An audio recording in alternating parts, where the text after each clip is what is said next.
ശബരിമല എന്ന പുണ്യഭൂമിയെ ചുറ്റിപ്പറ്റിയുള്ള സ്വർണ്ണക്കൊള്ള കേസ് കേരള പോലീസിനെ സംബന്ധിച്ചിടത്തോളം വലിയൊരു വെല്ലുവിളിയായി മാറിക്കൊണ്ടിരിക്കുകയാണ്. ഭക്തിയുടെയും വിശ്വാസത്തിന്റെയും കേന്ദ്രത്തിൽ നടന്ന ഈ കൊള്ളയും പിന്നാമ്പുറങ്ങൾ തേടിയുള്ള പ്രത്യേക അന്വേഷണ സംഘത്തിന്റെ യാത്ര ഇപ്പോൾ എത്തി നിൽക്കുന്നത് തമിഴ്നാട് കേന്ദ്രീകരിച്ച് പ്രവർത്തിക്കുന്ന അന്തർ സംസ്ഥാന തട്ടിപ്പ് സംഘങ്ങളിലാണ്. ഡി മണി, ശ്രീകൃഷ്ണൻ എന്നിവരെ കേന്ദ്രീകരിച്ച് നടന്ന ചോദ്യം ചെയ്യലുകൾ പുറത്തുവിടുന്നത് കേവലം ഒരു സ്വർണ്ണമോഷണത്തിനപ്പുറം ആഴത്തിലുള്ള ഗൂഢാലോചനകളിലേക്കാണ്. ഡി മണി എന്ന തമിഴ്നാട് സ്വദേശിയെ കേന്ദ്രീകരിച്ചാണ് കേസിലെ പ്രധാന തെളിവുകൾ കണ്ടെത്താൻ പോലീസ് ശ്രമിച്ചത്. എന്നാൽ അന്വേഷണ സംഘത്തെ അക്ഷരാർത്ഥത്തിൽ മുൾമുനയിൽ നിർത്തുന്ന നിലപാടാണ് മണി സ്വീകരിച്ചത്. തനിക്ക് കേസിലെ ഒന്നാം പ്രതിയായ ഉണ്ണികൃഷ്ണൻ പോറ്റിയെയോ പരാതിക്കാരനായ പ്രവാസി വ്യവസായിയോ അറിയില്ലെന്ന മൊഴിയിൽ മണി ഉറച്ചു നിൽക്കുന്നു. ഒരു കുറ്റാന്വേഷണത്തിൽ പ്രതികളുടെ സമ്മതമൊഴിയോ നേരിട്ടുള്ള സാക്ഷികളോ ഇല്ലാത്ത സാഹചര്യം പോലീസിനെ കടുത്ത സമ്മർദ്ദത്തിലാക്കുന്നു. മണിയുടെ ഈ നിഷേധം കേസിൽ കുറ്റപത്രം സമർപ്പിക്കുന്നതിന് വലിയ തടസ്സമാണ് സൃഷ്ടിക്കുന്നത്.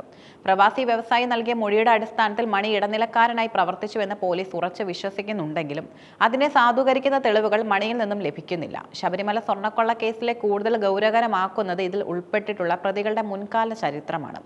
മണിയുടെ സഹായിയായ ശ്രീകൃഷ്ണൻ വെറും ഒരു മോഷണക്കേസ് പ്രതിയല്ല, മറിച്ച് ദക്ഷിണേന്ത്യയിലെ വലിയൊരു ഇറിഡിയം തട്ടിപ്പ് ശൃംഖലയുടെ പ്രധാന കണ്ണിയാണെന്ന് അന്വേഷണത്തിൽ വ്യക്തമായിട്ടുണ്ട്. എന്താണ് ഇറിഡിയം തട്ടിപ്പ്? അപൂർവ ലോഹമായ ഇറിഡിയത്തിന് കോടികൾ വിലയുണ്ടെന്നും അത് പക്കലുണ്ടെന്ന് വിശ്വസിപ്പിച്ച് പണം തട്ടുന്ന രീതിയാണിത്. റൈസ് പുള്ളിംഗ് എന്നൊക്കെ അറിയപ്പെടുന്ന ഈ തട്ടിപ്പിന് വലിയൊരു മാഫിയ തന്നെ പിന്നിലുണ്ട്.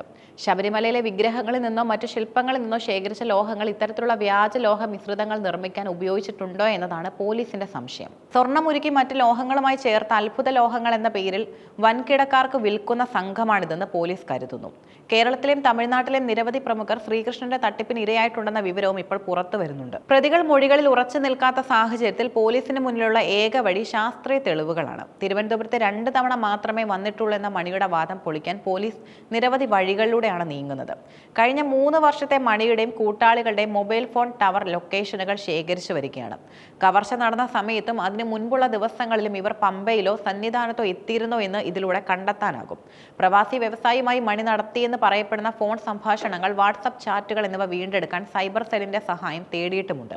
കേരളത്തിലെ വിവിധ ഹോട്ടലുകളിൽ മണി താമസിച്ചിരുന്നോ എന്ന് പരിശോധിക്കുന്നുമുണ്ട്. CCTV ദൃശ്യങ്ങളും വാഹന രേഖകളും ഇതിനായി പരിശോധനയ്ക്ക് വിധേയമാക്കുന്നുണ്ട്. ശബരിമലയിലെ മുൻ ശാന്തിക്കാരനായ ഉണ്ണികൃഷ്ണൻ പോറ്റിക്ക് ഈ സംഘവുമായി അടുത്ത ബന്ധമുണ്ടെന്നാണ് പോലീസ് വിശ്വസിക്കുന്നത്. മണിയുടെ സംഘത്തിൽ നിന്നോ അവരുമായി ബന്ധപ്പെട്ട ബിനാമികളിൽ നിന്നോ പോറ്റിയുടെ ബാങ്ക് അക്കൗണ്ടുകളിലേക്ക് പണം എത്തിയിട്ടുണ്ടോ എന്നറിയാൻ ബാങ്ക് സ്റ്റേറ്റ്മെന്റുകൾ പരിശോധിക്കുന്നു. സ്വർണം നൽകിയതിന് പകരമായി സാമ്പത്തിക ലാഭം ഇവർക്കിടയിൽ വീതം വെച്ചിട്ടുണ്ടെങ്കിൽ അത് കേസിൽ നിർണായക തെളിവാകും. ശില്പങ്ങളിൽ നിന്നും കണ്ടെത്തിയ ലോഹക്കൂട്ടുകളുടെ ഫോറൻസിക് പരിശോധനാ ഫലമാണ് ഇനി പ്രധാനമായും പുറത്തു വരാനുള്ളത്. ഇതിലെ ലോഹങ്ങളുടെ അളവും ഗുണനിലവാരവും പരിശോധിക്കുന്നതിലൂടെ അവ ഡി മണിയുടെ സംഘം മുൻപും തട്ടിപ്പുകൾ ഉപയോഗിച്ച ലോഹങ്ങളുമായി പൊരുത്തപ്പെടുന്നുണ്ടോ എന്ന് വ്യക്തമാകും. ഈ കേസിലെ നിർണായകമായ കണ്ണി പരാതി നൽകിയ പ്രവാസി വ്യവസായിയാണ്. മണി തന്റെ വാദങ്ങളിൽ ഉറച്ചു നിൽക്കുന്ന സാഹചര്യത്തിൽ വ്യവസായിയെയും മണിയെയും ഒരുമിച്ചിരുത്തി ചോദ്യം ചെയ്യാൻ SIT തീരുമാനിച്ചിട്ടുണ്ട്. ഇരുവരെയും മുഖാമുഖം ഇരുത്തുമ്പോൾ മണിയുടെ കള്ളങ്ങൾ പൊളിയുമെന്നാണ് പോലീസ് പ്രതീക്ഷിക്കുന്നത്. വ്യവസായി നൽകിയ മൊഴിയിലെ സത്യസന്ധത ഉറപ്പുവരുത്താൻ അദ്ദേഹത്തെ വീണ്ടും ചോദ്യം ചെയ്യുന്നതിനും തീരുമാനമായിട്ടുണ്ട്. പ്രതികൾ തമിഴ്നാട് സ്വദേശികളായതിനാൽ അവിടുത്തെ പോലീസിന്റെ സഹായത്തോടെയുള്ള അന്വേഷണം പലപ്പോഴും പരിമിതികൾ നേരിടുന്നുണ്ട്. കവർച്ച ചെയ്യപ്പെട്ട സ്വർണം ഇതിനോടകം പലർക്കായി കൈമാറ്റം ചെയ്യപ്പെടുകയോ ഉരുക്കി മാറ്റുകയോ ചെയ്തിരിക്കാൻ സാധ്യതയുമുണ്ട്. ഇത് വീണ്ടെടുക്കുക എന്നത് ദുഷ്കരമായ കാര്യമാണ്. ഇറിഡിയം തട്ടിപ്പ് സംഘങ്ങൾക്ക് ഉന്നത തലങ്ങളിൽ രാഷ്ട്രീയ സാമ്പത്തിക ബന്ധങ്ങൾ ഉണ്ടാകാൻ സാധ്യതയുണ്ട്. ഇത് അന്വേഷണത്തെ വഴിതിരിച്ചു വിടാനുള്ള നീക്കങ്ങൾ ഉണ്ടാക്കിയേക്കാമെന്ന ആശങ്കയും വർദ്ധിപ്പിക്കുന്നു. അടുത്ത ദിവസങ്ങളിൽ മണിയുടെ യാത്രാരേഖകൾ പൂർണ്ണമായും വിശകലനം ചെയ്ത ശേഷം പോലീസ് പുതിയ കുറ്റപത്രം തയ്യാറാക്കും. പ്രതികൾക്ക് ജാമ്യം ലഭിക്കാതിരിക്കാൻ പഴുതടച്ച അന്വേഷണമാണ് SIT തലവൻ ലക്ഷ്യമിടുന്നത്. ശാസ്ത്രീയ പരിശോധനാ ഫലങ്ങൾ അനുകൂലമായാൽ മണിയെയും ശ്രീകൃഷ്ണനെയും കസ്റ്റഡിയിൽ വാങ്ങി കൂടുതൽ തെളിവെടുപ്പുകൾ നടത്തും.